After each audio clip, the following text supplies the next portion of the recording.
Hi అండి, welcome back to my channel. ఈరోజు బిర్యానీస్కి, bagara రైసెస్కి side dish లాగా యూజ్ అయ్యే గోంగూర చట్నీ అనమాట. దీన్ని సింపుల్ ప్రాసెస్లో ఎలా చేసుకుంటాం, మా ఇంట్లో అయితే ఎలా చేస్తాం అనేది ఈరోజు వీడియో మీతో షేర్ చేయబోతున్నాను. ముందుగా అయితే గోంగూరని ఇలాగ వాష్ చేసేసి కుక్కర్లోకి అయితే తీసుకున్నాను. పచ్చిమిర్చిని కూడా తీసుకున్నాను అనమాట. ఒక మీడియం సైజ్ కట్ అయితే గోంగూర తీసుకున్నాను. ఒక పెద్ద సైజ్ టమాటోని కూడా కట్ చేసి యాడ్ చేసుకున్నాను. కొంచెం పసుపు, దాంతోపాటుగా ఒక మీడియం సైజ్ ఉల్లిపాయని కూడా ఇలా చిన్న చిన్న పీసెస్గా కట్ చేసి యాడ్ చేసుకున్నాను. తర్వాత ఒక స్పూన్ కారం. ఈ రెసిపీ కోసం అయితే ఎర్ర గోంగూర అని ఉంటుందండి, గుంటూరు గోంగూర అంటుంటారు. ఆ గోంగూర అయితే పర్ఫెక్ట్గా ఉంటుంది ఈ కర్రీ కోసం. ఈ డిష్ని బగారా రైసెస్లోకి అలాగే బిర్యానీస్లోకి కూడా యూస్ చేయొచ్చు. తర్వాత వచ్చేసి ఇంట్లో ప్రిపేర్ చేసుకున్న ధనియాల పొడి ఒక 1/2 టీ స్పూన్ అయితే యాడ్ చేసుకున్నాను. అయితే మా ఇళ్ళల్లో ఎలా చేస్తాం అనేది ఈరోజు మీతో షేర్ చేస్తున్నాను అనమాట, చిన్నపాటి టిప్స్తో. దీనికి ఇలా ముందుగానే ఒక టీ స్పూన్ వరకు వంట నూనె ఆయిల్ని అయితే యాడ్ చేస్తున్నాను. ఇలా ఆయిల్ యాడ్ చేయడం వల్ల పొంగు రాకుండా ఉంటుంది, కుక్కర్లోంచి వాటర్ కూడా బయటికి స్పిల్ అవ్వకుండా ఉంటుంది. తర్వాత ఇందులోకి ఒక 1/2 టీ స్పూన్ వరకు అల్లం వెల్లుల్లి పేస్ట్ అయితే యాడ్ చేశాను. కొంచెం వాటర్ని కూడా యాడ్ చేస్తున్నాను, అడుగు మాడకుండా ఉండడం కోసం. మరి ఎక్కువగా అవసరం లేదండి, ఒక పావు గ్లాస్ వాటర్ అయితే సరిపోతుంది.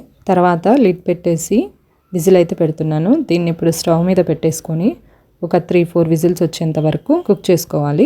గోంగూర తొందరగా బాయిల్ అయిపోయినా కూడా మసాలాలు పచ్చివాసన రాకుండా, అంతేకాకుండా పచ్చిమిర్చి కూడా కొంచెం బాగా కుక్ అవ్వడం కోసము ఒక 3 విజిల్స్ పెట్టుకుంటే మనం మ్యాష్ చేసేటప్పుడు కూడా ఈజీగా మ్యాష్ అయిపోతుంది అనమాట. ఇప్పుడైతే ఒక 3 విజిల్స్ అయితే వచ్చాయి. ఇలా అయితే గోంగూర రెడీ అయిపోయింది. ఇప్పుడు దీన్ని ఇలా పప్పు గుత్తితో మ్యాష్ చేసుకోవాలి. ఇప్పుడు దీంట్లో కొంచెం వాటర్ ఉన్నా సరిపోతుంది, మరీ ఎక్కువ వాటర్ ఉన్నా పక్కకు తీసేసుకోవాలి.